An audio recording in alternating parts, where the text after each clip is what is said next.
Hi ಎಲ್ಲರಿಗೂ ನಮಸ್ಕಾರ. Vidya's voice ಚಾನೆಲ್ಗೆ ಸ್ವಾಗತ. ನಾನು ವಿದ್ಯಾಶ್ರೀ. ಇವತ್ತು ನಾನು ಒಬ್ಬ ವಿಶೇಷ ಸ್ಫೂರ್ತಿದಾಯಕ ಹಾಗೂ ಪದ್ಮಶ್ರೀ ಪುರಸ್ಕೃತರನ್ನು ಸಂದರ್ಶನ ಮಾಡೋಕ್ಕೆ ಬಂದಿದ್ದೀನಿ. ಇವರ ಬಗ್ಗೆ ಒಂದು ಚಿಕ್ಕದಾಗಿ ಕಿರು ಪರಿಚಯನ ಕೂಡ ಮಾಡಿಕೊಟ್ಬಿಡ್ತೀನಿ. ಇವರು ತಮ್ಮ ಅಂಗವೈಕಲ್ಯವನ್ನೇ ಮೆಟ್ಟಿ ನಿಂತು ತಮ್ಮ ಶಕ್ತಿ ಮತ್ತು ಸಾಮರ್ಥ್ಯದಿಂದ ನಮ್ಮ ಭಾರತದ ತ್ರಿವರ್ಣ ಧ್ವಜವನ್ನು ಬಾನೆತ್ತರಕ್ಕೆ ಹಾರಿಸಿದಂತಹ ಛಲಗಾರ. ರಾಜ್ಯ ಮತ್ತು ರಾಷ್ಟ್ರೀಯ ಕ್ರೀಡಾ ಸ್ಪರ್ಧೆಗಳಲ್ಲಿ ಅಪರಿಮಿತ ಸಾಧನೆಯನ್ನು ಮಾಡಿ ನಮ್ಮ ಭಾರತವನ್ನು ವಿದೇಶಗಳಲ್ಲಿ ಪ್ರತಿನಿಧಿಸುವಂತಹ ಹಂತಕ್ಕೆ ಬೆಳೆದು ನಿಂತವರು. 2005ರಲ್ಲಿ ನಡೆದಂತಹ 4ನೇ ವಿಶ್ವ ಕುಬ್ಜರ ಕ್ರೀಡಾಕೂಟದಲ್ಲಿ ಭಾರತವನ್ನು ಪ್ರತಿನಿಧಿಸುವಂತಹ ದಾಖಲೆಯನ್ನು ಇವರು ಬರೆದವರು. ಹಾಗೂ ಲಿಮ್ಕಾ ಬುಕ್ ಆಫ್ ರೆಕಾರ್ಡ್ನಲ್ಲಿಯೂ ಕೂಡ ಇವರು ದಾಖಲೆಯನ್ನು ಬರೆದಿದ್ದಾರೆ. ಹೀಗೆ ಸಾಕಷ್ಟು ಪ್ರಶಸ್ತಿ ಪದಕಗಳನ್ನು ಗಳಿಸಿ ನಮ್ಮ ಭಾರತದ ಕೀರ್ತಿ ಪತಾಕೆಯನ್ನು ಆರಿಸಿದಂತಹ ಇವರನ್ನು ನಮ್ಮ ಭಾರತ ಸರ್ಕಾರ ಗುರುತಿಸಿ ಪದ್ಮಶ್ರೀ ಪ್ರಶಸ್ತಿಯನ್ನು ನೀಡಿ ಗೌರವಿಸಿದೆ. ಇಂದು ಅವರ ಸಂದರ್ಶನವನ್ನು ಮಾಡೋಕ್ಕೆ ಹೊರಟಿದ್ದೀನಿ. ಬನ್ನಿ ಅವರ ಬದುಕು ಹಾಗೂ ಸಾಧನೆಯ ಬಗ್ಗೆ ಸಾಕಷ್ಟು ಮಾತನಾಡೋಣ.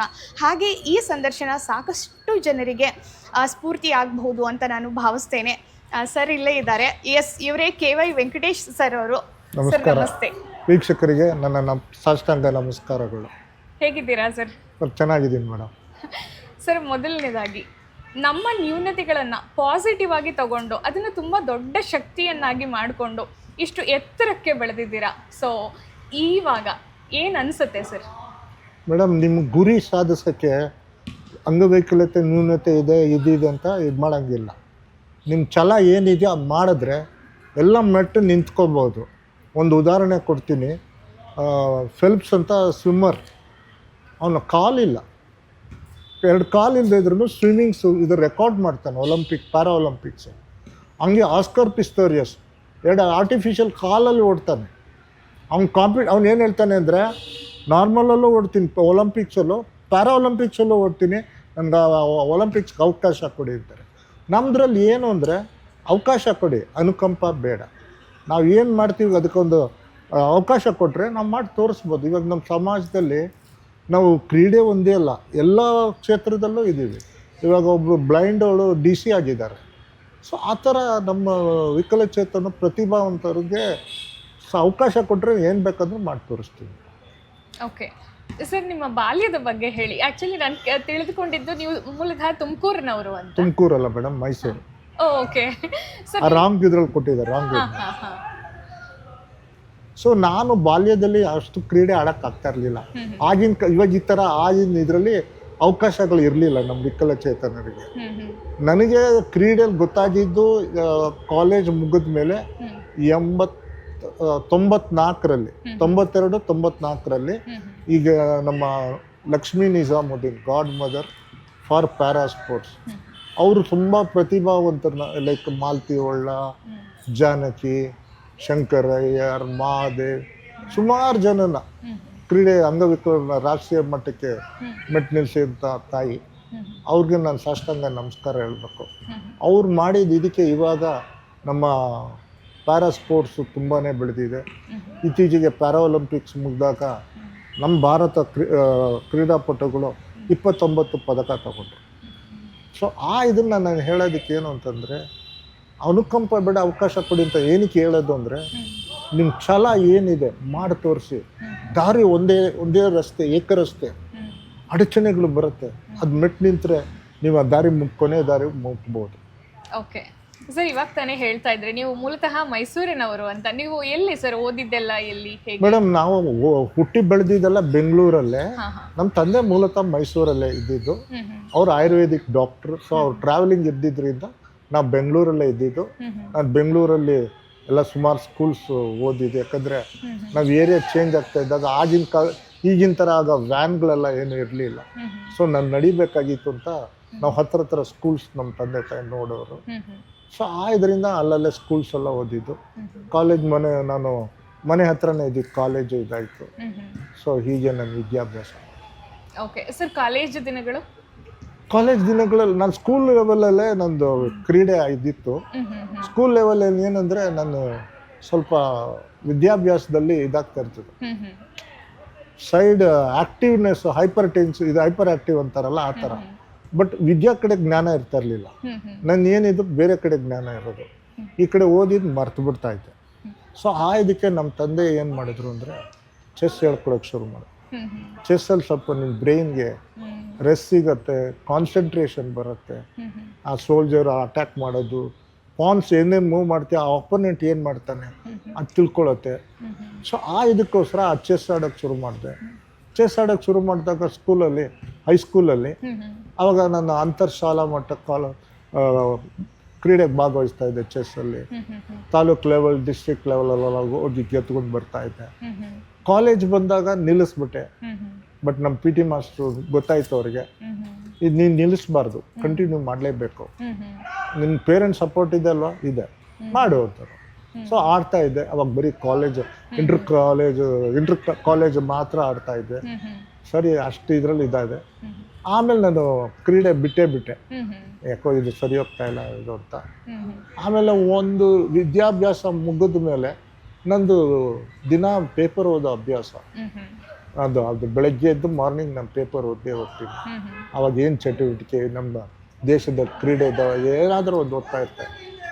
ಒಂದು ಬೆಳಗ್ಗೆ ನನ್ನ ಪೇಪರ್ ಓದಿರೋ ಹೆಡ್ಲೈನ್ಸಲ್ಲೇ CN ಜಾನಕಿ ಇಂಗ್ಲೀಷ್ ಕಾಲುವೆ ಕ್ರಾಸ್ ಮಾಡಿದ್ದಾರೆ. ಅವರು ವಿಕಲಚೇತನರು, ಪ್ಯಾರಾಪ್ಲೆಜಿಕ್, ವೀಲ್ ಚೇರ್, ನ್ಯೂನ್ಯತೆ ಇಲ್ಲದೆ ಕಾಲು ಏನು ನ್ಯೂನತೆ ಆಗ್ತದೆ.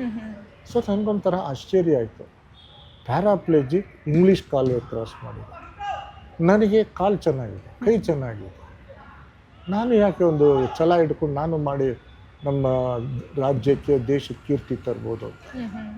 ಸೊ ಇದರಲ್ಲಿ ಯೋಚನೆ ಮಾಡಿ ಒಳ್ಳೆ ಕೋಚ್ ಸಿಕ್ಕಿದ್ರು, ಅವ್ರ ಹತ್ರ ಹೋಗಿ ಆಶೀರ್ವಾದ ಮಾಡಿಕೊಂಡು, ಅವರು ಒಂದೇ ಕಂಡೀಷನ್, ನೋಡಪ್ಪ ನೀನು ವಿಕಲಚೇತನ, ನಿಂಗೆ ಏನಾದರೂ ಹೆಚ್ಚು ಕಮ್ಮಿ ಆದರೆ ನಾನು ಜವಾಬ್ದಾರಿ, ಏನು ಮಾಡ್ತೀಯ? ಇಲ್ಲ, ನಾನು ಹೇಳಿದೆ, ಇಲ್ಲ ಸರ್, ನಾನು ಛಲ ಹಿಡ್ಕೊಂಡ್ಬಿಟ್ಟಿದ್ದೀನಿ, ನಾನು ಆಡಲೇಬೇಕು, ನನ್ನ ದೇಶಕ್ಕೆ, ನನ್ನ ರಾಜ್ಯಕ್ಕೆ ಕೀರ್ತಿ ತರಲೇಬೇಕು, ಸಮಾಜದಲ್ಲಿ ಒಂದು ಮೆಟ್ಟಿಗೆ ನಿಲ್ಲಿಸ್ಬೇಕು, ನಾನು ಏನು ಮಾಡ್ಬೋದು, ಏನು ಮಾಡಬೇಕು, ಮುಂದಕ್ಕೆ ಬರ್ತಾರಲ್ಲ ಆ ಕ್ರೀಡಾಪಟುಗಳಿಗೂ ಗೊತ್ತಾಗಬೇಕು ನಮ್ಮ ವಿಕಲಚೇತನ ಕ್ರೀಡೆ ಹೆಂಗಿದೆ. ಸರ್, ಅಲ್ಲಿಂದ ನಿಮ್ಮ ತಯಾರಿ ಶುರುವಾಯಿತು? ಹೌದು ಮೇಡಮ್. ಓಕೆ ಸರ್, ಅಲ್ಲಿ ನಿಮಗೆ ಯಾರು ಸಿಕ್ಕಿದ್ರು ಸರ್ ಗುರುಗಳು? ನೀವು ಹೆಂಗೆ ಮೋಟಿವೇಶನ್ ಆದ್ರಿ ಅಲ್ಲಿದ್ದ ಮುಂದಕ್ಕೆ? ಮೇಡಮ್, ನೀವು ಕೇಳಿರ್ಬೋದು, ಅವರು ಒಂದು ಖ್ಯಾತಿಯ ತರಬೇತುದಾರರು, ಲಿಂಗಪ್ಪ ಅಂತ, ದ್ರೋಣಾಚಾರ್ಯ ಅವಾರ್ಡ್. ಅವ್ರು ತುಂಬ ಪ್ರತಿಭಾವಂತರು, ರಾಷ್ಟ್ರೀಯ ಇವ್ರಿಗೆಲ್ಲ ಹೇಳ್ಕೊಟ್ಟಿದ್ದಾರೆ. ಅಶ್ವಿನಿ ನಾಚಪ್ಪ ಆಗಲಿ, ಉದಯ್ ಪ್ರಭು, ಸುಮಾರು ಜನ ದೊಡ್ಡ ದೊಡ್ಡ ಕ್ರೀಡಾಪಟುಗಳಿಗೆ ಹೇಳ್ಕೊಟ್ಟಿದ್ದಾರೆ.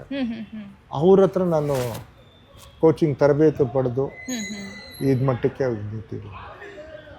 ಸರ್, ಶುರುನಲ್ಲಿ ಯಾವ ಸ್ಪೋರ್ಟ್ಸ್ ಬಗ್ಗೆ ನೀವು ಅದು ತರಬೇತಿ ತಗೊಂಡ್ರಿ? ಅಲ್ಲ, ಅವ್ರ ಹತ್ರ ತರಬೇತಿ ತಗೊಂಡಿದ್ದು ನಾನು ಅಥ್ಲೆಟಿಕ್ಸು, ಶಾರ್ಟ್ ಪುಟ್ಟು, ಡಿಸ್ಕಸ್ಸು. ಶಾರ್ಟ್ ಪುಟ್ ಡಿಸ್ಕಸ್ ತಗೊಳ್ಳೋಗ್ಲಾಗ ಅವ್ರಿಗೂ ಸ್ವಲ್ಪ ಹಿಂದೆ ಹಾಕಿದ್ರು, ಯಾಕಂದರೆ ಆ ತಟ್ಟೆ ಕೈಯಲ್ಲಿ ಹಿಂಗೆ ಇಟ್ಕೊಂಡು ಎಸಿಬೇಕು, ಚೂರು ಮಿಸ್ ಆದರೆ ಕಾಲಿಗೆ ಬೀಳುತ್ತೆ. ಅವ್ರು ತಿರ್ಗಾ ಅವ್ರನ್ನೇ ಬೈತಾರೆ ಬಂದು, ನಮ್ಮ ಪೇರೆಂಟ್ಸ್ ಇರಲಿ, ಜನರಲ್ ಆಗಿ ಅಂತ ಅವ್ರಿಗೆ ಭಯ ಆಯಿತು. ಸೊ ಅದಕ್ಕೋಸ್ಕರ ಅವರು ಹಿಂದೇಟಾಗ್ತಾಯಿದ್ರು. ಬಟ್ ನಾನು ಹೇಳಿದೆ, ನನ್ನ ಇದು ತೊಗೊಳ್ತೀನಿ ಸರ್, ನಾನು ಏನೇ ಆಗಲಿ ನಾನು ಇದು ಮಾಡ್ಕೊಳ್ತೀನಿ. ಸೊ ಆವಾಗ ಇದು ಮಾಡಿದ್ದು ಅವ್ರು ಶಾರ್ಟ್ ಪುಟ್ ಡಿಸ್ಕಸ್ ಹೇಳ್ಕೊಡೋಕೆ ಶುರು ಮಾಡಿದ್ರು. ಆವಾಗ ನಾನು ರಾಷ್ಟ್ರೀಯ ಮಟ್ಟದಲ್ಲಿ ಆಡ್ತಾಯಿದ್ದೆ. 94ರಲ್ಲಿ ಅಂತಾರಾಷ್ಟ್ರೀಯ ಮಟ್ಟಕ್ಕೆ ಜರ್ಮನಿಗೆ ಹೋದೆ. ಜರ್ಮನಿಯಲ್ಲಿ ನಮ್ಮ ಹಿಟ್ಲರ್ ಕಟ್ಟಿ ಸ್ಟೇಡಿಯಮಲ್ಲೇ ಭಾಗವಹಿಸಿದೆ. ಅದು ನನ್ನ ಮೊದಲ ಅಂತಾರಾಷ್ಟ್ರೀಯ ಕ್ರೀಡೆ ಆಗಿದ್ದರಿಂದ ನನಗೆ ಸ್ವಲ್ಪ ಭಯ ಇತ್ತು. ಅದೇನು ಸ್ಟೇಜ್ ಫಿಯರ್ ಅಂತೀರ, ನಮ್ಮದು ಗ್ರೌಂಡ್ ಫಿಯರು, ಹೆಂಗಿರುತ್ತೋ ಏನೋ ಎಕ್ಸ್ಪೋಜರು ಇದು ಅಂತಲ್ಲ. ಸುಮ್ಮನೆ ಒಂದು ಭಾಗವಹಿಸಿದೆ. ಅವಾಗೇನು ಪದಕ ಆಗಲಿಲ್ಲ. ನಾನಿದು ಬೇಸರ ಮಾಡ್ಕೊಳ್ಳಿ, ಯಾಕಂದರೆ ಕ್ರೀಡೆಯಲ್ಲಿ ಸೋಲು ಗೆಲುವು ಒಂದು ಇದ್ದೇ ಇರತ್ತೆ. ಇವಾಗ ಸೋತ್ರ ಮುಂದಕ್ಕಾದ್ರೆ ಗೆಲ್ತೀನಿ ಅಂತ ಒಂದು ಇದರಿಂದ ಭರವಸೆಯಿಂದ ನಾನು ಆಡ್ಕೊಂಡೆ. ಓಕೆ ಸರ್, ಇವಾಗಿಂದು ಈ ಯುವ ಪೀಳಿಗೆ, ಈಗ ನೀವು ಸಾಕಷ್ಟು ನಿಮಗೆ ಅನುಭವ ಆಗಿರುತ್ತೆ, ಸೋಲು ಗೆಲುವು ಎರಡನ್ನೂ ನೋಡಿದ್ದೀರಾ. ಬಟ್ ಆದರೆ ನೀವು ಅದನ್ನು ಬಿಡದೆ ಅದನ್ನು ಮುಂದಕ್ಕೆ ಹೋಗಿ ಇಷ್ಟೊಂದು ದೊಡ್ಡ ಸಾಧನೆ ಮಾಡಿದ್ದೀರಾ. ಆದರೆ ಈಗಿನ ಯುವಕರು ಬೇಗನೆ ಅದನ್ನು ಮನಸ್ಸಿಗೆ ತೊಗೊಂಡ್ಬಿಡ್ತಾರೆ, ಆಗೋದಿಲ್ವೇನೋ ಅನ್ನುವಂಥ ಮನಸ್ಥಿತಿಗಳನ್ನ ಬೆಳೆಸ್ಕೋತಾರೆ. ಚಿಕ್ಕ ಚಿಕ್ಕ ವಿಷಯಗಳನ್ನು ಎಕ್ಸೆಪ್ಟ್ ಮಾಡದೇ ಇರೋ ಮನಸ್ಥಿತಿಗಳನ್ನ ಬೆಳೆಸ್ಕೋತಾ ಇದ್ದಾರೆ. ಸೊ ಅಂಥವ್ರಿಗೆ ಏನು ಹೇಳ್ತೀರಾ ಸರ್ ನೀವು? ಮೇಡಮ್, ನಿಮ್ಮದು ವಿಲ್ ಪವರ್. ನಾನು ಇದು ಮಾಡಬೇಕು ಅಂತಂದರೆ ಅದು ಮಾಡಿ, ಡಿಸ್ಟ್ರಾಕ್ಷನ್ ಹೋಗ್ಬೇಡಿ. ಇವಾಗ ನಾನು ಹೇಳಿದೆ ನಿಮಗೆ, ರಸ್ತೆ ಏಕ ರಸ್ತೆ ಇದೆ, ಏಕ ರಸ್ತೆಯಲ್ಲಿ ಮುಂದಕ್ಕೆ ಹೋಗ್ತಿರೋ ಹೊತ್ತು ಹಿಂದಕ್ಕೆ ಬರೋದಿಲ್ಲ. ಹ್ಮ್ ಹ್ಮ್ ಇವಾಗ ನೀವು ಸ್ಕೂಲ್ ಆದ್ಮೇಲೆ ಕಾಲೇಜ್ ಆದ್ಮೇಲೆ ಪ್ರೊಫೆಷ್ನಲ್ ಹೋಗ್ತೀರಾ. ಹ್ಮ್ ಪ್ರೊಫೆಷ್ನಲ್ ಆದ್ಮೇಲೆ ಕಾಲೇಜ್ ಬಂದು ಹೈಸ್ಕೂಲ್ಗೆ ಬರಲ್ವಲ್ಲ. ಹ್ಮ್ ಹ್ಮ್ ಹ್ಮ್ ಸೊ ನಿಮ್ಮ ಮುಂದೆ ಗುರಿ ಮುಟ್ಟಿ ಹ್ಮ್ ಏನಿದೆಯೋ ಅದು ನೆನ್ಸ್ಕೊಂಡು ಮಾಡಿ. ಈ ಸೈಡಲ್ಲಿ ಎಲ್ಲ ಬರ್ತಾರೆ, ಹ್ಮ್ ಹರ್ಡಲ್ಸ್ ಬರುತ್ತೆ, ಹ್ಮ್ ಆ ಹರ್ಡಲ್ಸ್ನೆಲ್ಲ ಕ್ರಾಸ್ ಮಾಡ್ಬೇಕು, ಬ್ಯಾರಿಯರ್ನ. ಹ್ಮ್ ನನ್ನ ಗುರಿ ಏನೋ ಆ ಗುರಿನ ಮಾಡ್ತೀನಿ. ಯಾರೇ ಏನೇ ಇದಾಕ್ಲಿ, ನಿನ್ನ ತಲೆ ಮೇಲೆ ಕಸ ಹಾಕಿದ್ರು ಕಲ್ಲು ಹಾಕಿದ್ರು ಕೇರ್ ಮಾಡಬಾರ್ದು. ಅದು ಮುಂದಕ್ಕೆ ನಡೀತಾ ಹೋದ್ರೆ ಅವಾಗ ಇದಾಗುತ್ತೆ. ಎಲ್ಲರೂ ಡಿಸ್ಟ್ರಾಕ್ಷನ್ ಮಾಡೇ ಮಾಡ್ತಾರೆ. ನಮ್ಮ ಇಂಡಿಯಾದಲ್ಲಿ ಕಾಲು ಎಳೆಯೋದ್ರಲ್ಲಿ ತುಂಬ ಜಾಸ್ತಿ ಪ್ರವೀಣರು. ಅದಕ್ಕೆ ನಮ್ಮ ಇಂಡಿಯಾ ಇನ್ನೂ ಮುಂದುವರಿದ ದೇಶ ಅಂತಿದೆ, ಮುಂದುವರೆದಿಲ್ಲ, ಮುಂದುವರಿಯೋ ದೇಶ ಅಂತ ಹೇಳ್ತಾ ಇದ್ದಾರೆ. ಸರ್, ನಂತರ ನೀವು ಮೊದಲನೇದಾಗಿ ಪ್ರಶಸ್ತಿ ಗೆದ್ದಿದ್ದು ಯಾವ ಆ ಸಂದರ್ಭ ದಯವಿಟ್ಟು ತಿಳಿಸಿ. ಮೇಡಮ್, ಅದು ಒಂದು ಆ ಜರ್ನಿಯಿಂದ ನೀವು ಹೇಳಿದ್ರೆ ಹ್ಮ್ ಅದೊಂಥರ ಕಷ್ಟ, ಬಟ್ ಛಲ ನಮ್ದಿತ್ತು. ಹ್ಮ್ ಹ್ಮ್ ನಮ್ಮ ಫ್ರೆಂಡ್ಸು ನಾವೆಲ್ಲ ಇದು ಮಾಡಿದ್ವಿ.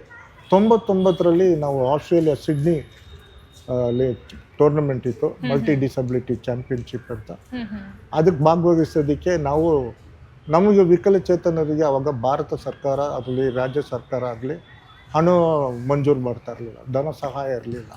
ನಾವು ಸ್ಪಾನ್ಸರ್ಗಳ ಹತ್ರ ಹೋಗ್ಬೇಕಾಯ್ತು, ಫಿಲಾಂಥ್ರಫಿಸ್ ಹತ್ರ. ಅವ್ರ ಹತ್ರ ಭಿಕ್ಷೆ ಬೇಡ್ದಂಗೆ ಆಯಿತು. ಸ್ಪಾನ್ಸರ್ ಕೇಳ್ಕೊಂಡು ಇದು ಮಾಡಬೇಕಾಗಿತ್ತು. ಸುಮಾರು ಜನ ಸ್ಪಾನ್ಸರ್ಸ್ ಒಂದೇ ಡೈಲಾಗ್ ಹೇಳೋರು, ನೀವು ವಿಕಲಚೇತನ ಏನರೇ ಮಾಡ್ತೀರ, ಮನೇಲಿ ಕೂತ್ಕೊಂಡು ಓದಿ ಮುಂದಕ್ಕೆ ಇದು ಮಾಡೋದು ನೋಡ್ರೆ, ಕ್ರೀಡೆ ಎಲ್ಲ ನಿಮ್ಮ ಕೈಲಿ ಆಗೋದಿಲ್ಲ. ಇವ್ರು ಹಿಂಗೆ ಹೇಳ್ತಾರಲ್ಲ, ನಾವು ಮಾಡಿ ತೋರಿಸ್ಲೇಬೇಕು. ಅದು ಬೇರೆ ನಾವು ಕೋಚಿಂಗ್ ಬೇರೆ ಮಾಡ್ಕೊಳ್ತಾ ಇದ್ದೀವಿ. ಸುಮ್ಮನೆ ಕೋಚಿಂಗ್ ಏನು ಮಾಡ್ತಾ ಇದೆ ಅಂತ ನಮ್ಮ ಕೋಚ್ ಬೈಬಾರ್ದು. ಅಂತಾರಾಷ್ಟ್ರೀಯ ಮಟ್ಟಕ್ಕೆ ಹೋಗೋ, ರಾಷ್ಟ್ರೀಯ ಮಟ್ಟದಲ್ಲಿ ಹೋಗಿ ಅಂತಕ್ಕೂ ಆಗ್ತಾರೆ.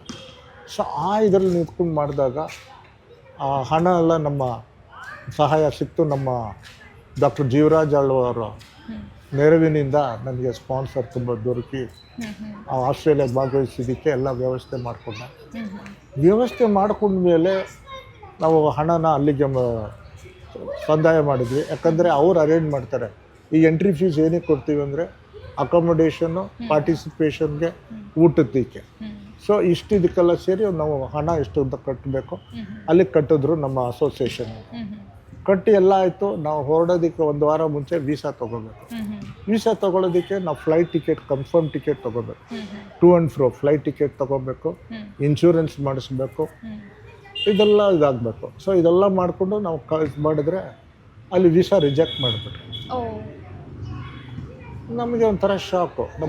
ನಮ್ಮನ್ನ ಪರ್ಸ್ನಲ್ ಇಂಟರ್ವ್ಯೂ ಇರಲಿಲ್ಲ, ಅಸೋಸಿಯೇಷನ್ ಅವರಿಂದ ಕಳಿಸಿದ್ರಿಂದ ವೀಸಾ ರಿಜೆಕ್ಟ್ ಅಂದರು. ಆಮೇಲೆ ನಮ್ಮ ಅಸೋಸಿಯೇಷನ್ ಸೆಕ್ರೆಟರಿ, ಟ್ರೆಷರರ್ ಹೇಳ್ತಾರೆ, ಹೋಗ್ಬಿಡ್ರಿ, ಬಿಟ್ಬಿಡ್ರಿ, ನೆಕ್ಸ್ಟ್ ಟೂರ್ನಮೆಂಟ್ಗೆ ಹೋಗ್ರಿ. ಅದು ದುಡ್ಡು ಕೇಳಿದ್ರೆ ದುಡ್ಡು ಬರಲ್ಲ. ಒಂದು ಸತಿ ಸಂದಾಯ ಮಾಡಿದ್ಮೇಲೆ ಯಾವುದೇ ಇವರು ದುಡ್ಡು ಕೊಡೋದಿಲ್ಲ ವಾಪಸ್ಸು. ಮತ್ತು ನಾನು ಏನಪ್ಪ ಮಾಡೋದು, ನಂಗೆ ಹೆಂಗೆ ಇದು ಮಾಡೋದು, ತುಂಬಾ ಇದು ಕಷ್ಟಕರ ಇದಲ್ಲ ಅಂತ ನಾನು ಯೋಚಿಸಿ ನಮ್ಮ ಫ್ರೆಂಡ್ಸ್ ಎಲ್ಲ ನಾವು ಗೆಳೆಯರು ಒಂದು ನಿರ್ಧಾರ ಮಾಡ್ಕೊಂಡ್ವಿ. ನಾವೇ ಆಸ್ಟ್ರೇಲಿಯನ್ ಹೈ ಕಮಿಷನ್ಗೆ ಹೋಗೋಣ, ಅಲ್ಲಿ ಅವ್ರ ಹತ್ರ ಬೇಡಿ ನಾವು ವೀಸಾ ತಗೊಳ್ಳೇಬೇಕು ಅಂತ. ಸೊ ಅಲ್ಲಿ ಹೋದಾಗ ಅವರು ಫಸ್ಟು ಟೈಮ್ ಹೇಳಿಬಿಟ್ರು, ಇಲ್ಲ ನಿಮಗೆ ಕೊಡೋಕ್ಕಾಗೋದಿಲ್ಲ, ಅಲ್ಲಿ ನಿಮ್ಮ ಹಿಂದೆ ನಿಮ್ಮ ಇವ್ರುಗಳೆಲ್ಲ ಅಲ್ಲಿ ಬಿಟ್ಟು ಬಂದಿದ್ದಾರೆ, ಅವ್ರನ್ನ ವಾಪಸ್ ಬರೋಕ್ಕೆ ಹೇಳಿ. ಅವರು ವಾಪಸ್ ಬಂದ ಮೇಲೆ ನಾವು ನಿಮಗೆ ಕಳಿಸ್ತೀವಿ. ಅವರು ವಾಪಸ್ ಬಂದು ನಾವು ಹೋಗೋಷ್ಟೊತ್ತಿಗೆ ಕ್ರೀಡೆನೇ ಮುಗ್ದೋಗಿರುತ್ತೆ. ಕೇವಲ ಒಂದು ವಾರ ಸಮಯ ಇತ್ತು. ಅಲ್ಲ, ಆಮೇಲೆ ಕ್ರೀಡೆ ಇರೋದೇ ಒಂದು ವಾರಕ್ಕೆ ನಡೆಯೋದು. ಇವ್ರು ಹೇಳಿ ಅವ್ರನ್ನ ಹುಡುಕಿ ಬರೋದಕ್ಕೆ ಎಷ್ಟು ಇದಾಗುತ್ತೆ. ಸೊ ಅವಾಗ ನಾವೇನು ಮಾಡಿದ್ವಿ, ಅವ್ರು ಕೇಳಿದ್ವಿ. ಅವ್ರು ಹೋಗಿ ಇದು ಮಾಡಿರೋದು. ನಾವೇನು ನಿಮ್ಗೆ ಇದಲ್ಲ, ನಾವು ಕ್ರೀಡಾಪಟುಗಳು, ನಾವು ಹೋಗ್ಬಿಟ್ಟು ಬರ್ತೀವಿ, ನಿಮಗೆ ಬಾಂಡ್ ಕೊಡ್ತೀವಿ. ನಮ್ಮ ತಂದೆ ತಾಯಿ ಇಲ್ಲೇ ಇರೋದು, ನಮಗೆ ಉದ್ಯೋಗಗಳು ಇಲ್ಲೇ ಇರೋದು, ನಮ್ಮ ಇದೆಲ್ಲ ಬ್ಯಾಂಕ್ ಸ್ಟೇಟ್ಮೆಂಟ್ ಎಲ್ಲ ತೋರಿಸ್ತೀವಿ. ನಾವು ಅಲ್ಲಿ ಇರೋಕ್ಕೆ ನಮ್ಗೆ ಆಸಕ್ತಿ ಇಲ್ಲ, ನಮ್ಮ ಹೊರ ದೇಶದಲ್ಲಿ ಇರೋಕ್ಕೆ ಆಸಕ್ತಿ ಇಲ್ಲ, ನಮ್ಮ ಸ್ವಂತ ನಾಡಿನಲ್ಲಿ ನಾವು ನಿರ್ದಿದ್ ಮಾಡಬೇಕು ಅಂತ. ಇದೊಂದು ನಮ್ಮದು ಪ್ರೆಸ್ಟೀಜಿಯಸ್ ಇಶ್ಯೂ. ಯಾಕಂದರೆ ನಾವು ಕ್ರೀಡೆಯಲ್ಲಿ ಆಡಿ ಇದು ಮಾಡಬೇಕು ಅಂತಂದು. ಸರಿಯಾಗಿ ಅವ್ರಿಗೆ ಏನು ಮನಸ್ಸಲ್ಲಿ ತೋರಿಸ್ತೋ ಏನೋ, ಸರಿ ವೀಸಾ ಕೊಡ್ತೀವಿ. ಯೂಶ್ವಲಿ 15 ದಿವಸ ವೀಸಾ ಕೊಡೋದನ್ನ ಒಂದೇ ವಾರ ಕೊಟ್ಟರು ವೀಸಾ. ಸರಿ, ನಮ್ಮ ಫ್ರೆಂಡ್ಸ್ ಎಲ್ಲ ಅವೆಲ್ಲ ಹೇಳ್ತೀವಿ, ಆಯಿತು ನಿರ್ಧಾರ ಮಾಡಿಕೊಂಡು ಎಷ್ಟು ದಿವಸ ಆದರೂ ಕೊಡಲಿ, ಹೋಗಿ ಬರೋದು ನಮ್ಮ ಜವಾಬ್ದಾರಿ, ಹೋಗಿ ಬರೋಣ ಅಂತ ನಿಂತು ವೀಸಾ ಬಂದ ಮೇಲೆ ಬೆಂಗಳೂರಿಗೆ ಬಂದು, ಬೆಂಗಳೂರಿಂದ ಅಂತಾರಾಷ್ಟ್ರೀಯ ವಿಮಾನಗಳು ಇರಲಿಲ್ಲ, ಸಂಚಾರ ಇರಲಿಲ್ಲ. ಚೆನ್ನೈಗೆ ಹೋಗಿ, ಚೆನ್ನೈಯಿಂದ ಸಿಡ್ನಿಗೆ ಹೋಗಿ, ಸಿಡ್ನಿಲಿ ಆವಾಗ ಓಪನಿಂಗ್ ಸೆರೆಮನಿ ಆಗಿತ್ತು. ಯೂಶ್ವಲಿ ನಾವು ಓಪನಿಂಗ್ ಸೆರೆಮನಿ ಮಿಸ್ ಮಾಡ್ಕೊಳ್ಳಲ್ಲ, ಯಾಕಂದರೆ ನಮ್ಮದು ಪಥಸಂಚಲನ ನಮ್ಮ ರಾಷ್ಟ್ರಧ್ವಜ ಹಿಡ್ಕೊಂಡು ಎಲ್ಲ ದೇಶದವರು ಆ ರಾಷ್ಟ್ರಧ್ವಜದಲ್ಲಿ ಹೋಗ್ತೀವಿ. ಅದೊಂಥರ ಜೋಶ್ ಇರುತ್ತೆ, ಕ್ರೌಡು ಎಂಕರೇಜ್ ಮಾಡುತ್ತೆ ಎಲ್ಲ ರಾಷ್ಟ್ರಧ್ವಜ. ಯಾಕಂದರೆ ಅವ್ರು ನಾಡಿನಲ್ಲಿ ಬೇರೆ ಬೇರೆ ದೇಶದವ್ರು ಬಂದಿರೋದ್ರಿಂದ ಸ್ವಾಗತ ಒಂಥರ ಕೋರಿ ಚಿಯರ್ ಮಾಡ್ತಾರೆ. ಸೊ ಅದು ಮಿಸ್ ಆಯಿತು. ಪರವಾಗಿಲ್ಲ, ನಮ್ಗೇನು ಕ್ರೀಡೆ ಆಡಬೇಕು, ಕ್ರೀಡೆ ಆಡಿ ನಿಲ್ಲಲ್ಲ ಅಂತ ಹೋದ್ವಿ. ಮಾರನೇ ದಿವಸ ಹೋದ್ವಿ. ನನ್ನ ಇವೆಂಟ್ ಅವತ್ತಿನ ದಿವಸ ಇರಲಿಲ್ಲ, ಅದ್ರ ನೆಕ್ಸ್ಟ್ ಡೇ ಇತ್ತು. ಸೊ ಸ್ವಲ್ಪ ನನಗೆ ರೆಸ್ಟ್ ಸಿಕ್ತು. ಬೇರೆ ನಮ್ಮ ಪ್ಲೇಯರ್ಸ್ಗೆ ಅಷ್ಟು ರೆಸ್ಟ್ ಸಿಕ್ಕಲಿಲ್ಲ. ಬಟ್ ಆಡಿದ್ರು 2-3 ಜನ ಪ್ರಶಸ್ತಿನೂ ತಗೊಂಡ್ರು. ಆಮೇಲೆ ನೆಕ್ಸ್ಟ್ ಡೇ ನನ್ನ ಇವೆಂಟ್ ಇತ್ತು. ದೇವರ ಆಶೀರ್ವಾದ, ನನಗೆ ಸಹಾಯ ಮಾಡದಿರೋರ ಆಶೀರ್ವಾದ, ಮತ್ತು ನಮ್ಮ ಕುಟುಂಬದವ್ರು, ನನ್ನ ಕುಟುಂಬದವರು ಅವ್ರ ಆಶೀರ್ವಾದದಿಂದ 99ರಲ್ಲಿ ನನಗೆ ಚಿನ್ನದ ಪದಕ ಬಂತು. ಅದೇ ಮೊಟ್ಟ ಮೊದಲ ನನ್ನ ಅಂತಾರಾಷ್ಟ್ರೀಯ ಪದಕ. ಆ ಕ್ಷಣ ಹೆಂಗಿತ್ತು ಸರ್ ನಿಮಗೆ? ಮೇಡಮ್, ಆ ಕ್ಷಣ ಅಲ್ಲಿ ನನಗೆ ಇದಾಯ್ತು. ಯಾಕಂದರೆ ಇಲ್ಲಿ ನಂಗೆ ಇವಾಗ ಏನಾಗಿದ್ದರೆ, ಇದೇ ಇವತ್ತರ ಸೋಷಿಯಲ್ ಮೀಡಿಯಾನೋ ಇಲ್ಲ ಫೇಸ್ಬುಕ್, ಇನ್ಸ್ಟಾಗ್ರಾಮ್ ಇದಾಗಿದ್ದಿದ್ರೆ ತಕ್ಷಣ ಪೋಸ್ಟ್ ಮಾಡ್ಬೋದಾಗಿತ್ತು. ಅಲ್ಲಿಂದ ಏನಿಲ್ಲ, ಅಲ್ಲಿ ಫೋನ್ ಮಾಡಬೇಕು, ISD ಕಾಲ್ ಇಲ್ಲ ಫ್ಯಾಕ್ಸ್ ಕಳಿಸ್ಬೇಕು ಮನೆಗೆ. ಬಟ್ ಹೆಂಗೆ ಮೆಸೇಜ್ ತಿಳಿಸೋದು? ಮೆಸೇಜ್ ಇದಿಲ್ಲ, ಏನಿಲ್ಲ. ಬಟ್ ಒಂಥರ ನಂಗೆ ಖುಷಿ ಆಯಿತು. ಅಲ್ಲಿ ಲೋಕಲ್ ಪೇಪರ್ಸ್ ಅವರೆಲ್ಲ ಬಂದು ಇಂಟರ್ವ್ಯೂ ಮಾಡಿದ್ರು. ಅಲ್ಲಿ ನಮ್ಮ ಭಾರತೀಯರು ಅಲ್ಲಿದ್ದಾರೆ, ಅನಿವಾಸಿ ಭಾರತೀಯರು. ಅವರು ಒಂಥರ ನಮ್ಮ ದೇಶದವರು ಪದಕ ತೊಗೊಂಡ್ರಿ ಅಂತ ಖುಷಿಯಾಗಿ ಅವ್ರ ಜೊತೆ ಒಂಥರ ಇದಾಯಿತು. ಆಮೇಲೆ ಬೆಂಗಳೂರು ಬಂದಾಗ ಮಾಧ್ಯಮದವರು, ಆವಾಗ ದೂರದರ್ಶನ ಒಂದೇ ಇತ್ತು, ಈ ಪೇಪರ್ಸು ಕಮ್ಮಿ ಇತ್ತು. ಇವಾಗ ಇಷ್ಟು ಪೇಪರ್ಸು ಇಲ್ಲ. ಆವಾಗ ಈ ಥರ ಎಲೆಕ್ಟ್ರಾನಿಕ್ ಮೀಡಿಯಾಸ್ ತುಂಬಾ ಇರಲಿಲ್ಲ. ಎಲ್ಲದರಲ್ಲೂ ನನ್ನ ಇದು ಹೆಸರು ಬಂದು ಭಾರತದ ಕೀರ್ತಿ ತಂದಿದ್ದಾರೆ ಅಂತ. ಸರ್, ನಿಮ್ಮ ಫ್ಯಾಮಿಲಿ ರಿಯಾಕ್ಷನ್ ಆ ಕ್ಷಣಕ್ಕೆ? ಮೇಡಮ್, ನಮ್ಮ ಕುಟುಂಬದಲ್ಲಿ ನಮ್ಮ ಅಕ್ಕನೂ ಆಡ್ತಾಯಿದ್ರು ಕ್ರೀಡೆ. ಅವ್ರು ಏನಿದ್ರೆ ರಾಜ್ಯ ಮಟ್ಟದಲ್ಲಿ ಆಡ್ತಾಯಿದ್ರು.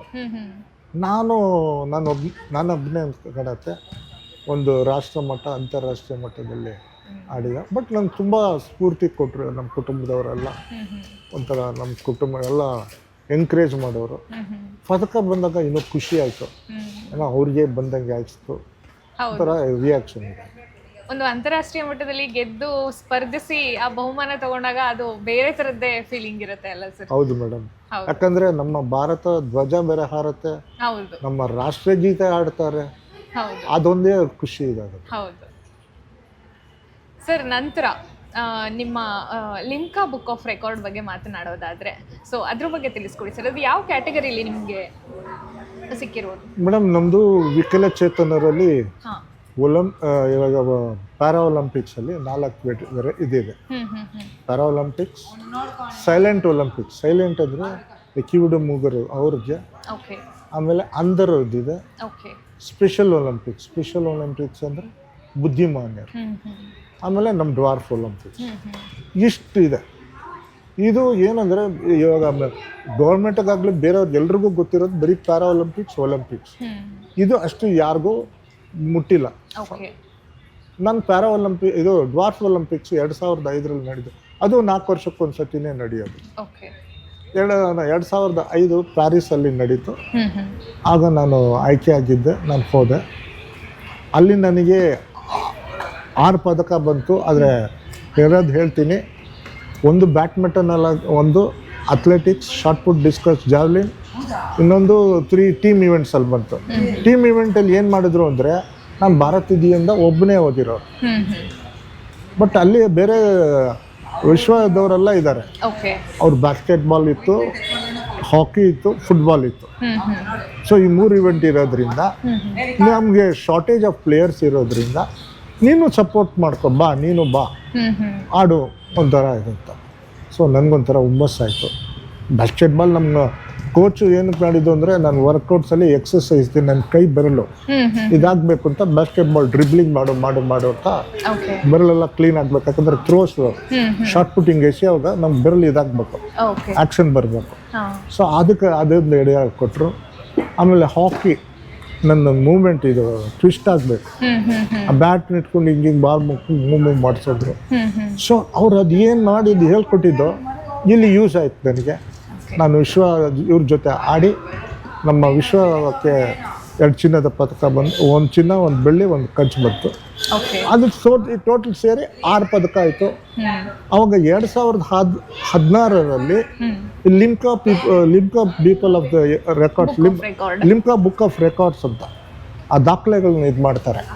ಅವರು 2016ರಲ್ಲಿ ಒಂದು ಸ್ಪೆಷಲ್ ಎಡಿಷನ್ ಕ್ಯಾರಿ ಮಾಡಿದ್ರು. ವಿಕಲಚೇತನರದ ಎಲ್ಲ ಕ್ಷೇತ್ರದಲ್ಲೂ ಅದೊಂಥರ ಸ್ಪೆಷಲ್ ಬುಕ್ ಮಾಡಿದ್ರು. ಅದರಲ್ಲಿ ಅಡ್ಮಿನಿಸ್ಟ್ರೇಟಿವ್, ಕಲ್ಚರ್, ಸ್ಪೋರ್ಟ್ಸ್, ಫಾರ್ಮಿಂಗ್ ಏನೇನಿದೆಯೋ ಮಾಡಿದಾರೋ ಅದನ್ನು ತಗೊಂಡ್ರು. ಕ್ರೀಡೆಯಲ್ಲಿ ಕುಬ್ಜರಲ್ಲಿ ನಾನು ತಗೊಂಡ್ರು, ಇನ್ನೊಂದು ಬಂದು ಬ್ಯಾಡ್ಮಿಂಟನಲ್ಲಿ ತೊಗೊಂಡ್ರು. ಹಾಗೆಲ್ಲ ಇದಾಯಿತು. ಅದು ನನ್ನ ರೆಕಾರ್ಡ್ನ ಅಲ್ಲಿ ಆರ್ಗನೈಸರ್ಸ್ ಹತ್ರ ವೆರಿಫೈ ಮಾಡಿಕೊಂಡ್ರು. ಈ ಒಂದು ರೆಕಾರ್ಡ್ನ ಇದಾಗತ್ತ ಅಂತೆಲ್ಲ ಕೇಳಿದ್ರು. It's valid, it's approved that this one you can go ahead ಅಂತ. ಸೊ ಅದೆಲ್ಲ ಆದಮೇಲೆ ನನಗೆ ಅದನ್ನು ನನ್ನ ದಾಖಲೆಯಲ್ಲಿ ಇದಾಗಿದೆ ಅಂತ ಹೇಳಿ, Limca people of the year ಇದರಲ್ಲಿ ನಿಮ್ಮ ಹೆಸರು ದಾಖಲೆ ಆಗಿದೆ. ಓಕೆ ಸರ್, ಮತ್ತೆ ಒಂದು ದೊಡ್ಡ ಅವಾರ್ಡು ಪದ್ಮಶ್ರೀ ರಾಷ್ಟ್ರಪತಿಗಳಿಂದ ಪಡೆದುಕೊಂಡ್ರಿ. ಸೊ ಆ ಮೂಮೆಂಟು ಸಿಕ್ಕಾಪಟ್ಟೆ ವೈರಲ್ ಆಯಿತು ಕೂಡ ಅದು. ಸೊ ಎಲ್ಲ ಸೋಷಿಯಲ್ ಮೀಡಿಯಾದಲ್ಲಿ. ಸೊ ಆ ಕ್ಷಣ ಹೇಗಿತ್ತು ಸರ್? ಅಷ್ಟು ದೊಡ್ಡ ಪ್ರಶಸ್ತಿ, ಭಾರತದ ಅತಿ ದೊಡ್ಡ 4ನೇ ಪ್ರಶಸ್ತಿ ಪಡೆದುಕೊಂಡ್ರಿ. ಮೇಡಮ್, ಪ್ರಶಸ್ತಿಗಿನ್ನ ಹೆಸರು ಬಂದಾಗಂತೂ ಇನ್ನೂ ಇದಾಯಿತು. ಯೂಶ್ವಲಿ ಪದ್ಮ ಅವಾರ್ಡ್ಸ್ ಪ್ರಶಸ್ತಿ ಇದು ಅನೌನ್ಸ್ ಮಾಡೋದು ಜನವರಿ 25 ರಾತ್ರಿ ಪ್ರಧಾನಮಂತ್ರಿಯವರು ಪ್ರೆಸ್ ಮಾಧ್ಯಮದಲ್ಲಿ ಪಟ್ಟಿ ರಿಲೀಸ್ ಮಾಡೋದು. ಅದು ಮಾಡಿದಾಗ ಮಧ್ಯಾಹ್ನ ನಾನು ನಮ್ಮ ನೆಂಟ್ರದ್ದು ಮದುವೆಯಲ್ಲಿದ್ದೆ. ನೆಂಟ್ರ ಮದುವೆಯಲ್ಲಿದ್ದಾಗ ನನ್ನ ಮೊಬೈಲ್ಗೆ ಕರೆ ಬಂತು. ಡೆಲ್ಲಿ ನಂಬರ್ ಬಂತು, ಲ್ಯಾಂಡ್ಲೈನ್ ನಂಬರು. ನನ್ನ ಭಯ ಆಯಿತು, ಯಾಕಂದರೆ MH ಅಂತ ಬಂತು. MH ಅಂದರೆ ಮಿನಿಸ್ಟ್ರಿ ಆಫ್ ಹೋಮ್ ಅಫೇರ್ಸ್. ಏನಿದು ಮಿನಿಸ್ಟ್ರಿ ಆಫ್ ಹೋಮ್ ಅಫೇರ್ಸ್ ಅವ್ರು ನನಗೆ ಏನಕ್ಕೆ ಮಾಡ್ತಾ ಇದ್ದಾರೆ, ಯಾಕೆ ಏನು ಇದರಲ್ಲಿದೆ, ಏನಕ್ಕೆ ಅಂತ 2-3 ಸತಿ ಸುಮ್ಮನೆ ಇದ್ದೆ. ಅವ್ರು ಪದೇ 3 ಸತಿ ಮಾಡು, 4ನೇ ಸತಿ ಧೈರ್ಯವಾಗಿ ಫೋನ್ ತೆಗೆದೆ. ನಾನು ಅಂಡರ್ ಸೆಕ್ರೆಟ್ರಿ ಮಾತಾಡ್ತಾ ಇರೋದು, ನಿಮ್ಮ ಹೆಸರು ಪದ್ಮಶ್ರೀ ಪ್ರಶಸ್ತಿಯಲ್ಲಿ ಆಯ್ಕೆ ಆಗಿದೆ. ಇನ್ನೊಂದು 3 ಗಂಟೆ ಕಾಲದಲ್ಲಿ ನಮ್ಮ ಪ್ರಧಾನಮಂತ್ರಿಯವರು ಪಟ್ಟಿ ಬಿಡುಗಡೆ ಮಾಡ್ತಾರೆ. ಅದ್ರವರೆಗೂ ನೀವು ಯಾವುದೇ ಮಾಧ್ಯಮದವ್ರಿಗೂ ಏನು ಹೇಳಕ್ಕೆ ಹೋಗ್ಬೇಡಿ ಅಂತಂದು. ನಾನು ಯೋಚನೆ ಮಾಡಿದೆ, ಪದ್ಮಶ್ರೀ ಅವಾರ್ಡ್ಗೆ ಅಪ್ಲೈ ಮಾಡಬೇಕು. ನಾನು ಮುಂಚೆ ಮಾಡಿದ್ದೆ 2017, 2018, 2019. ಇಲ್ಲ 19 ಮಾಡಲಿಲ್ಲ. 19, 20 ಕರೋನಾ ಶುರು ಆಯಿತು ಅಂತ ನಾವು ಮಾಡಲೇ ಇಲ್ಲ. 2017, 18 ಮಾಡಿದೆ. ಅಪ್ಲೈ ಮಾಡಿಲ್ಲ. ನನ್ನ ಹೆಸರು ಹೆಂಗೆ ಆಯ್ಕೆ ಮಾಡಿದ್ದಾರೆ ಇವರು, ಯಾವ ವೆಂಕಟೇಶ್ ಇವರು ಕನ್ಫ್ಯೂಸ್ ಆಗಿದ್ದಾರಾ ಅಂತ ಒಂದು ತಳಮಳ ಇದಾಯಿತು. ಯಾಕಂದರೆ ಪದ್ಮಶ್ರೀ ಅಂತ ದೊಡ್ಡ 4ನೇ ಅಥವಾ ದೇಶದ ದೊಡ್ಡ ಪ್ರಶಸ್ತಿ, ಇದನ್ನು ಹೆಂಗೆ ಇದು ಮಾಡ್ತಾರೆ ಅಂತ ನಾನು ಸ್ವಲ್ಪ ಹೊತ್ತು ಯೋಚನೆ ಮಾಡ್ತಾಯಿದ್ದೆ. ನಾನು ಅಲ್ಲಿ ಎಲ್ಲರೂ ಮಾತಾಡಿಸ್ತಾ ಇದ್ದರೆ ಏನು ಮಾತಾಡಬೇಕು ಅಂತ ಗೊತ್ತಿಲ್ಲ, ಸುಮ್ಮನೆ ಇದು ಮಾಡ್ತಾಯಿದ್ದೆ. ಆಮೇಲೆ ಮದುವೆ ಮುಗಿದು ಊಟ ಮುಗಿಸ್ಕೊಂಡು ನಾವು ಬೆಂಗಳೂರಿಗೆ ಹಿಂತಿರುಗ್ತಾ ಇದ್ದಾಗ ಎಲ್ಲಿ ಮಂಡ್ಯ ದಾಟಿದಾಗ ಮಾಧ್ಯಮಗಳು ಕರೆ ಶುರು ಆಯಿತು. ಒಂದೊಂದಾಗಿ ಶುರು ಮಾಡಿದ್ರು. ಸುಮಾರು ಮಾಧ್ಯಮದವ್ರಿಗೆ ನನ್ನ ಬಗ್ಗೆ ಪರಿಚಯ ಆಗಿದ್ದರಿಂದ ನಂಬರ್ ಅವ್ರಿಗೆ ಈಸಿಯಾಗಿತ್ತು. ಸರ್, ನಿಮ್ಮ ಹೆಸರು ಆಯ್ಕೆ ಆಗಿದೆ, ನೀವು ನಮಗೆ ತಿಳಿಸ್ಲಿಲ್ಲ, ನೀವು ನಮಗೆ ತಿಳಿಸಲ್ಲ. ನಾನು ಹೇಳಿದೆ, ಯಾವುದಕ್ಕೆ ಏನಕ್ಕೆ ಹೇಳಿಲ್ಲ ಅಂತ ಹೇಳಿ. ಇಲ್ಲ ಸರ್, ಹಿಂಗೆ ಪದ್ಮಶ್ರೀ ಪ್ರಶಸ್ತಿ ಇದು ಪಟ್ಟಿ ಬಿಡುಗಡೆ ಮಾಡಿದ್ದಾರೆ, ನಿಮ್ಮ ಹೆಸರು ಇದೆ. ಆಗ ನಾನು ಅವ್ರನ್ನೇ ಕೇಳಿದೆ, ನಿಜನಾ? ಯಾಕಂದರೆ ನನಗೂ ಗೊತ್ತಿಲ್ಲ, ಯಾಕಂದರೆ ನಾನು ಅಪ್ಲೈ ಮಾಡಿಲ್ಲ, ನೀವೇ ಹೇಳಬೇಕು ಅಂತ. ಇಲ್ಲ ಸರ್, ನಿಮ್ಮ ಹೆಸರು ಇರೋದು ಕರ್ನಾಟಕದಿಂದ KY ವೆಂಕಟೇಶ್ ಅಂದರೆ ನೀವು ಒಬ್ಬರೇ, ನಮ್ಗೆ ಗೊತ್ತಿರೋರು. ಆಯಿತು ಸರಿ ಅಂತಂತಂದೆ. ಆ ಒಂಥರ ಕನ್ಫರ್ಮ್ ಆಯಿತು, ಮುಂದೆ ಆಗಿದೆ ಥರ ಖುಷಿಲಿ ನನ್ನ ಅಣ್ಣ ನನ್ನ ಪಕ್ಕದಲ್ಲಿದ್ದಾನೆ. ಅವನ ಜೊತೆ ಜಾಸ್ತಿ ಮಾತಾಡೋಕ್ಕಾಗ್ತಾಯಿಲ್ಲ, ಬೆಂಗಳೂರಿಗೆ ಬರ್ತಾಯಿದ್ವಿ. ಫೋನ್ ಕಾಲ್ಗಳು ಶುರು ಆಯಿತು. ರಾತ್ರಿ 11 ಗಂಟೆಗೆ ನಮ್ಮ ಗೃಹ ಮಂತ್ರಿಯವರು ನನಗೆ ವಿಶ್ವಾಸಕ್ಕೆ ಫೋನ್ ಮಾಡಿದ್ರು. ಅವಾಗ ಇನ್ನೂ ಒಂಥರ ಖುಷಿ ಆಯಿತು. ಅಮಿತ್ ಶಾ ಗೃಹ ಮಂತ್ರಿಯವರೇ ಖುದ್ದಾಗಿ ಫೋನ್ ಮಾಡಿ ಹಾಂ ಹಾಂ ಕಂಗ್ರ್ಯಾಚುಲೇಷನ್ಸ್ ಅಂದರು. ಅದೊಂಥರ ಸಂತೋಷ ಆಯಿತು. ಅದಾದಮೇಲೆ ಜನವರಿಲಿ ಅನೌನ್ಸ್ ಮಾಡಿದ್ದು. ಯೂಶ್ವಲಿ ಏಪ್ರಿಲ್ ಮೇನಲ್ಲಿ ಫಂಕ್ಷನ್ ಇಡೋದು, ನನಗೆ ಗೊತ್ತಿಲ್ಲ. ಬಟ್ ಎಲ್ಲ ಹಿಂದಿನ ಆಯ್ಕೆ ಪ್ರಶಸ್ತಿ ವಿಜೇತರನ್ನ ಕೇಳಿದಾಗ ಅವ್ರು ಹೇಳಿದ್ರು ಮಾರ್ಚ್ ಏಪ್ರಿಲಲ್ಲಿ ಆಗುತ್ತೆ. ಅವಾಗ 21 ಕರೋನಾ ಇರೋದ್ರಿಂದ ಅವರು ಏನು ರಾಷ್ಟ್ರಪತಿ ಭವನಲ್ಲೆಲ್ಲ ಪ್ರಾಬ್ಲಮ್ ಆಗ್ಬೋದು ಅಂತ ಡೇಟ್ಗಳು ಇದಾಗಿರಲಿಲ್ಲ. ಕೊನೆಗೆ ನವೆಂಬರ್ 9 ಪ್ರಶಸ್ತಿ ಪ್ರದಾನ ಘೋಷಣೆ ಮಾಡಿದ್ರು. ಅದು 2020 2021 2 ವರ್ಷದ್ದು ಪ್ರಶಸ್ತಿ ಕೊಡೋದು ಮಾಡಿದ್ರು. ನವೆಂಬರ್ 8 2020 ನವೆಂಬರ್ 9 2021 ಹಂಗೆ ಅಂತ ಘೋಷಣೆ ಮಾಡಿದ್ರು. ನಮಗೆ ಟಿಕೆಟ್ ವ್ಯವಸ್ಥೆ ಮಾಡ್ಕೊಳ್ಳಿ ಅಂತ ಪತ್ರ, ಅಧಿಸೂಚನೆ ಪತ್ರ ಮಾಡಿದ್ರು. ಆಮೇಲೆ ನಮಗೆ ಪಾಸು 2 ಕೊಡೋದು, ನಿಮ್ಮ ಕುಟುಂಬದಿಂದ 2 ಬರ್ಬೋದು ಅಂತ. ನನ್ನ ಬಿಟ್ಟು 2 ಬರೋದು, ನಿಮ್ಮನ್ನ ಬಿಟ್ಟು 2. ಹಾಂ, ಯೂಶ್ವಲಿ ಎಲ್ಲ ಅವ್ರದ್ದು ಸ್ಟ್ಯಾಂಡರ್ಡ್ ಇದು ಮಾಡಿರ್ತಾರೆ. ಸೊ ಅದೊಂಥರ ಖುಷಿ ಆಯಿತು. ನಮ್ಮ ಅಣ್ಣನ ಮಗ ನಾವೆಲ್ಲ ಹೋದ್ವಿ. ಅಲ್ಲಿ ಹೆಂಗೆ ವ್ಯವಸ್ಥೆ ಮಾಡಿದ್ರು ಅಂದರೆ ಒಂದು ನ್ಯೂನತೆನೂ ಇಲ್ದಿರಂಗೆ ಇದು ಮಾಡಿದರು. ಏನೂ ಇದಾಗಬಾರ್ದು, ಯಾಕಂದರೆ ಇದು ಕೇಂದ್ರ ಸರ್ಕಾರದ ಅತಿ ದೊಡ್ಡ ಪ್ರಶಸ್ತಿ. ಪ್ಲಸ್ ಮಾಧ್ಯಮದವ್ರು ಆಚೆ ಇದ್ದೇ ಇರ್ತಾರೆ. ಒಂಚೂರಾದರೂ ಕೇಂದ್ರ ಸರ್ಕಾರ ಕೆಟ್ಟ ಹೆಸರು ಇದು.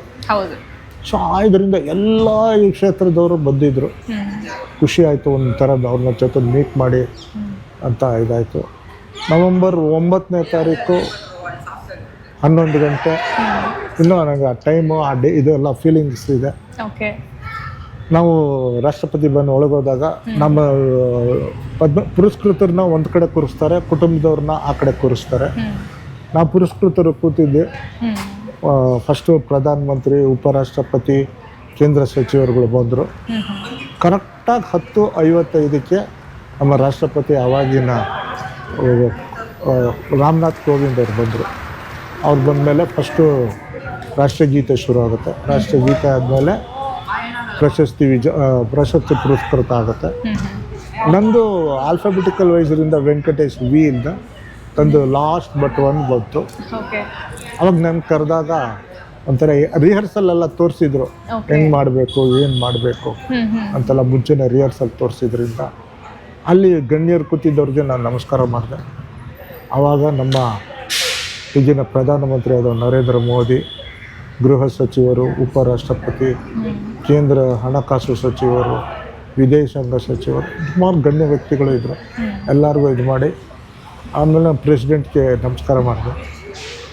ಹೊರಗಡೆ ಇದು ಮಾಡಿದಾಗ ಅಲ್ಲಿ ಮೆಟ್ಲು ಹತ್ತಿ ನಿಂತಿದ್ದಾಗ ರಾಷ್ಟ್ರಪತಿಯವರು, ನಿಮ್ಮ ಸಾಧನೆ ದೊಡ್ಡದು, ಪ್ರತಿಭೆ ತುಂಬ ಇದೆ, ನೀನು ಹೈಟ್ ಇದು ಆಕಾರದಲ್ಲಿ ಚಿಕ್ಕವನಾಗಿದೆ, ಬಟ್ ನನಗೆ ಒಂಥರ ತೋಚನೆ ಬರ್ತಾಯಿದೆ, ನಿನ್ನ ನೆಲದಲ್ಲೇ ಸಮಾನವಾಗಿ ನಿಂತು ನಿನಗೆ ನಾನು ಪ್ರಶಸ್ತಿ ಕೊಡ್ತೀನಿ.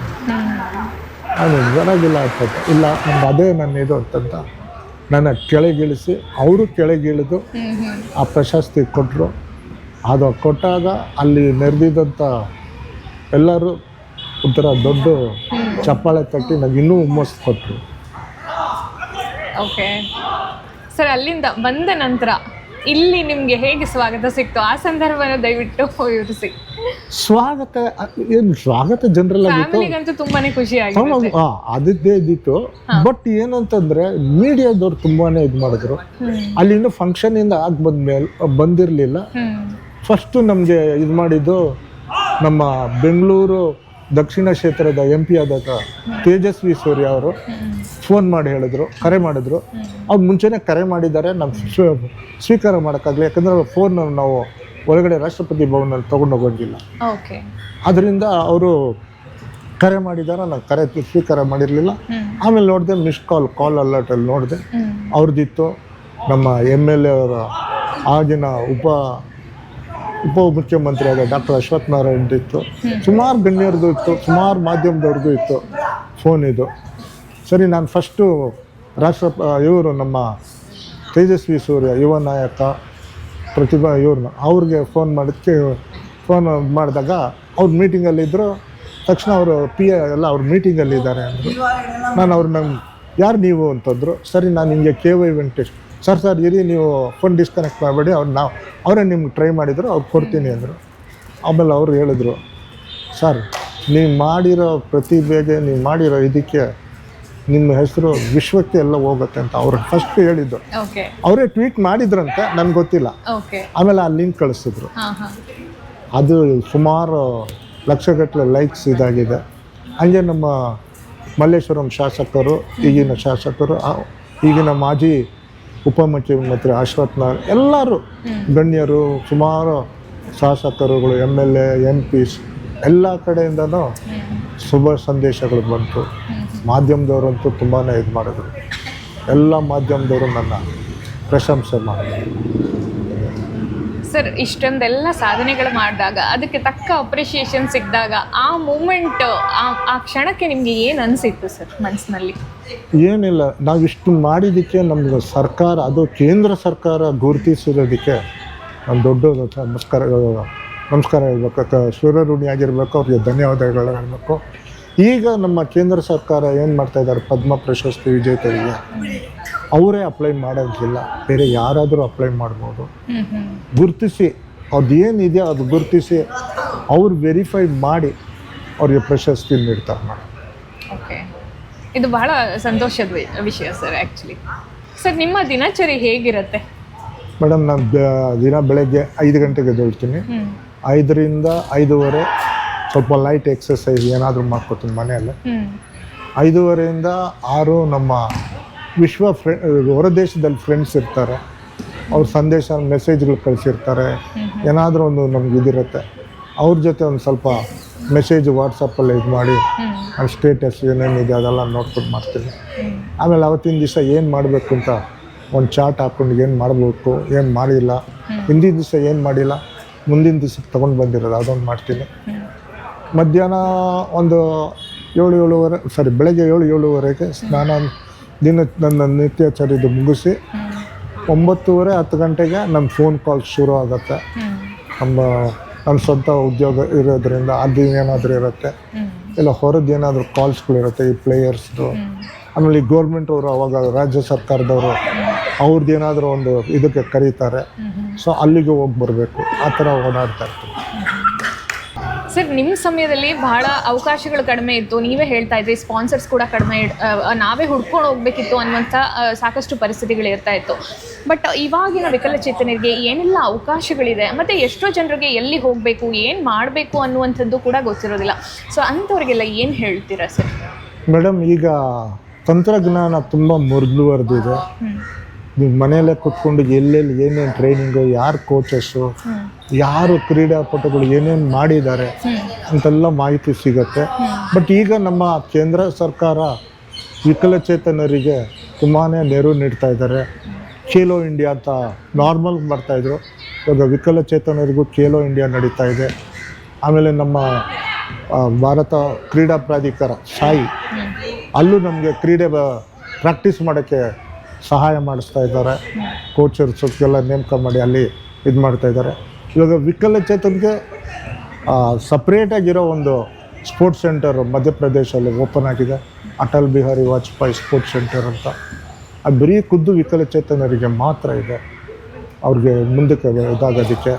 ಇವಾಗ ನೋಡಿರಬೇಕು ನೀವು, ಈಗಿನ ಪ್ಯಾರಾ ಒಲಿಂಪಿಕ್ಸಲ್ಲಿ 29 ಪದಕ ನಮ್ಮವರು ತಗೊಂಡಿದ್ದಾರೆ, ನಾರ್ಮಲ್ ಬರೀ 9 ತಗೊಂಡಿದ್ದಾರೆ. ಸೊ ಅದೇ ಒಂದು ದೊಡ್ಡ ಸಂದೇಶ ನಾನು ಹೇಳಬೇಕು ಅಂದರೆ, ಮುಂದೆ ಬಂದರೆ ನಿಮ್ಗೆ ಅವಕಾಶ ತುಂಬಾ ಇದೆ, ಉಪಯೋಗಿಸ್ಕೋಬೇಕು. ಉಪಯೋಗಿಸಿ ಕ್ಲೀನಾಗಿ ಹೋದರೆ ನಮ್ಮ ದೇಶಕ್ಕೆ ರಾಜ್ಯಕ್ಕೆ ಕೀರ್ತಿ ತರಬೇಕು. ಸರಿ, ಇವಾಗಿನ ಯುವ ಜನಾಂಗಕ್ಕೆ ಸೊ ಈ ಥರ ಸ್ಪೋರ್ಟ್ಸಲ್ಲಿ ಬರಬೇಕು ಅಂತ ಹೇಳೋದಾದರೆ, ಬೇಸಿಕ್ ಇದನ್ನು ಇಟ್ಕೊಂಡು ಬನ್ನಿ ಅನ್ನೋದಾದರೆ ಏನೇನೆಲ್ಲ ಇರಬೇಕಾಗುತ್ತೆ ಸರ್? ಮೂಲಭೂತವಾಗಿ ಇದನ್ನು ಇಟ್ಕೊಂಡು ಬೇಸಿಕ್ ಇಟ್ಕೊಂಡು ಬನ್ನಿ ಅನ್ನೋದಾದರೆ ಮೇಡಮ್, ಇಂದಿನ ಮಕ್ಕಳೇ ಮುಂದಿನ ಕ್ರೀಡಾಪಟುಗಳು. ಸೊ ಇಂದಿನ ಮಕ್ಕಳು ಮುಂದಿನ ಕ್ರೀಡಾಪಟುಗಳಾಗೋದಕ್ಕೆ ಅವ್ರಿಗೇನು ಬೇಸಿಕ್ ನೀಡ್ಸ್ ಇಲ್ಲ. ಅವ್ರ ವಿಲ್ ಪವರ್, ನಾನು ಸ್ಪೋರ್ಟ್ಸ್ ಮಾಡ್ತೀನಿ, ಮಾಡೋಕ್ಕಾಗತ್ತೆ ಅಂತ ಇದು ಮಾಡ್ಕೊಂಡು ಹೋದರೆ ಮಾಡ್ಬೋದು. ಮನೆಯಲ್ಲೇ ಕೂತ್ಕೊಂಡು ಲ್ಯಾಪ್ಟಾಪು, ಸೋಷಿಯಲ್ ಮೀಡಿಯಾದಲ್ಲಿ ಅಡಿಕ್ಟ್ ಆಗೋದು, ಟಿವಿನ ಅಡಿಕ್ಟ್ ಆಗೋದು, ಮೊಬೈಲ್ ಅಡಿಕ್ಟ್ ಆಗೋದೆಲ್ಲ ಇದ್ದರೆ ಯಾವುದಕ್ಕೂ ಇದಾಗೋದಿಲ್ಲ, ಪ್ರಶಂಸೆನೂ ಸಿಗಲ್ಲ, ಉತ್ತೇಜನೂ ಸಿಗಲ್ಲ. ನೀವು ತೋರಿಸ್ಬೇಕು, ನನ್ನ ಛಲ ಇದೆ ಸರ್, ನಾನು ಮಾಡ್ತೀನಿ, ಮಾಡೋಕ್ಕಾಗತ್ತೆ ನನಗೆ ಅಂತ ನೀವು ಮಾಡಿ ತೋರಿಸಿದ್ರೆ ಹಿಂದೆ ಮಕ್ಕಳು ಬರ್ತಾರಲ್ಲ ಅವರು ಅದೇ ಮಾಡ್ತಾರೆ. ನೀವು ಮಕ್ಕಳು ನೀವೇ ಮಾಡದೇ ಇದ್ರೆ ಮುಂದಿನ ಮಕ್ಕಳು ಹೆಂಗೆ ಬರ್ತಾರೆ? ಹೌದು, ಅದೇ ಒಂದು ನಮ್ಮ ಸಂದೇಶ. ಹೌದು ಸರ್. ಪ್ರಸ್ತುತವಾಗಿ ಇವಾಗ ತಾವು ಏನು ಮಾಡ್ತಾ ಇದ್ದೀರಾ ಸರ್? ಮೇಡಮ್, ನಾನು ಇವಾಗ ಅಧ್ಯಕ್ಷ, ನನ್ನ ಕರ್ನಾಟಕ ವಿಕಲಚೇತನ ಕ್ರೀಡಾ ಸಂಸ್ಥೆಯ ಅಧ್ಯಕ್ಷನಾಗಿದ್ದೀನಿ. ನಮ್ಮ ಕರ್ನಾಟಕದಲ್ಲಿ ಅಂಗವಿಕಲರು ಕ್ರೀಡೆಯಲ್ಲಿ ಅಂತಾರಾಷ್ಟ್ರೀಯ ಮಟ್ಟದಲ್ಲಿ ತುಂಬಾ ಜನ ಭಾಗವಹಿಸಬೇಕು. ಈಚೆಗೆ ನಡೆದ ಕರ್ನಾಟಕದಿಂದ ಬರೀ 3 ಜನ ಹೋಗಿದ್ರು. ಮುಂದೆ ಕ್ರೀಡೆಗೆ 30 ಜನ, 30 ಮೇಲೆ ಹೋಗ್ಬೇಕು. ಇದರಲ್ಲಿ ನಾನು ಇದು ಮಾಡ್ತಾ ಇದ್ದೀವಿ. ಅದು ನಮ್ಮದು ಸಂಸ್ಥೆಯಿಂದ ನಾವು ಇದು ತೊಡಗಿಸ್ಕೊಂಡಿದ್ದೀವಿ. ಇನ್ಮೇಲಿಂದ para Olympics, state para Olympics ಪ್ರತಿ 2 ವರ್ಷಕ್ಕೊಂದ್ಸತಿ ಮಾಡಬೇಕು. ಅಲ್ಲಿ ಗುರುತಿಸಿ ಪ್ರತಿಭಾವಂತರು ವಿಕಲಚೇತನರನ್ನ ಒಲಿಂಪಿಕ್ಸ್ ಆಗಲಿ, ಪ್ಯಾರಾ ಒಲಿಂಪಿಕ್ಸ್ ಆಗಲಿ, ವಿಶ್ವ ಚಾಂಪಿಯನ್ಶಿಪ್ ಆಗಲಿ ಭಾಗವಹಿಸಬೇಕು ಅಂತ ನಾವು ತೊಡಗಿದ್ದೀವಿ. ಸರ್, ಕೊನೆಯದಾಗಿ ನಮ್ಮ ಇವತ್ತಿನ ಯುವ ಜನಾಂಗಕ್ಕೆ ಏನು ಮೆಸೇಜ್ನ ಕೊಡ್ತೀರಾ ಸರ್? ಅದೇ ಹೇಳಿದ್ನಲ್ಲ, ಇಂದಿನ ಮಕ್ಕಳೇ ಮುಂದಿನ ಕ್ರೀಡಾಪಟುಗಳು. ನೀವು ಮುಂದಿನ ಒಳ್ಳೆ ಕ್ರೀಡಾಪಟುಗಳು ಆಗಬೇಕು ಅಂದರೆ ಪೌಷ್ಟಿಕ ಆಹಾರ ತಿನ್ನಿ. ದಯವಿಟ್ಟು ನಾನು ಕೈ ಮುಗಿದು ಕೇಳ್ಕೊಳ್ಳೋದಂದರೆ ಮಾದಕ ವಸ್ತುವಿಂದ ದೂರ ಇರಿ. ಆಮೇಲೆ ಈ ಜಂಕ್ ಫುಡ್ಸ್ನ ಅವಾಯ್ಡ್ ಮಾಡಿ. ಜಂಕ್ ಫುಡ್ಸ್ ಇವಾಗ ತಿಂತೀರ ಚೆನ್ನಾಗಿ ಅನಿಸುತ್ತೆ, ಮುಂದಕ್ಕೆ ನಿಮಗೆ ಕಾಯಿಲೆಗಳು ಏನೇನು ಬರುತ್ತೆ ಗೊತ್ತಾಗಲ್ಲ. ಸೊ ಇದರಿಂದ ಜಂಕ್ ಫುಡ್ಸ್ನ ಅವಾಯ್ಡ್ ಮಾಡಿರ್ತೀವಿ. ಸರ್, ಇಷ್ಟೊತ್ತವರೆಗೆ ಸಾಕಷ್ಟು ಸಮಯ ಕೊಟ್ಟು ನನಗೊಂದು ಸಂದರ್ಶನ ಕೊಟ್ರಿ, ಹಾಗೂ ಸಾಕಷ್ಟು ಮೆಸೇಜಸ್ ಹಾಗೂ ನಿಮ್ಮ ಜೀವನ ಸಾಧನೆಗಳ ಬಗ್ಗೆ, ಸ್ಟ್ರಗಲ್ಸ್ ಬಗ್ಗೆ ಸಾಕಷ್ಟು ಮಾತನಾಡಿದ್ವಿ. ಸೊ ಇಷ್ಟೊತ್ತು ಸಮಯ ಕೊಟ್ಟಿದ್ದಕ್ಕಾಗಿ ನಿಮಗೆ ಹೃತ್ಪೂರ್ವಕ ಧನ್ಯವಾದಗಳು ಸರ್. ತುಂಬ ಧನ್ಯವಾದಗಳು. ನನ್ನ ಸಂದರ್ಶನ ಮಾಡೋದಕ್ಕೆ ವೀಕ್ಷಕರಿಗೆಲ್ಲ ನನ್ನ ಸಾಷ್ಟಾಂಗ ನಮಸ್ಕಾರ.